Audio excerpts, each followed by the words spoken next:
The Secret Life of Objects.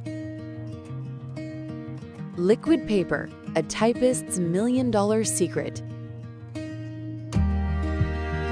It's December 1951. The air inside the Texas Bank and Trust is stiff, smelling of floor wax and ozone. Bette Nesmith Graham sits at her desk, staring at a sheet of paper. Her hands are shaking just a little. She's a single mother, 30-something, barely scraping by. And in front of her is the enemy, the IBM Executive Electric Typewriter.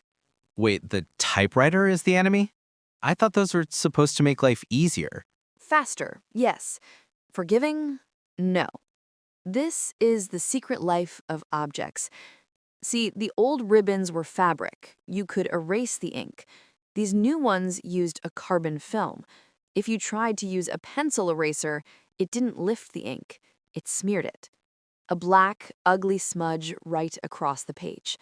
Ugh, and then you have to retype the whole document? Every single time. Bette wasn't the best typist either. She was actually an artist doing this to pay the bills. So one afternoon, she's watching men paint the bank windows for the holidays.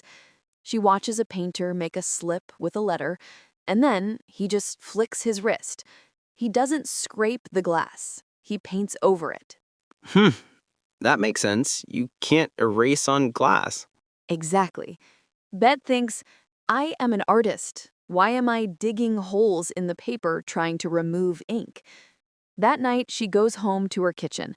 She takes her blender, just a standard kitchen blender, and starts mixing water-based tempera paint. She matches the color to the bank's stationery. White, but creamy. She's making her own cover-up. She bottles it in a tiny green jar and brings it to work with a watercolor brush. She calls it Mistake Out. For 5 years, she uses it in secret. She hid the bottle whenever the boss walked by. But the other secretaries, they saw. They whispered, "Can I use the green bottle?" The underground market for typos? It was working until 1958. Bette is exhausted. She's working all day, bottling paint all night. She's at the typewriter drifting off, and she types her own company name on a legal document instead of the bank's client. It wasn't a smudge this time. It was a total lapse of focus. Yeah, you can't paint over that one. She got fired on the spot.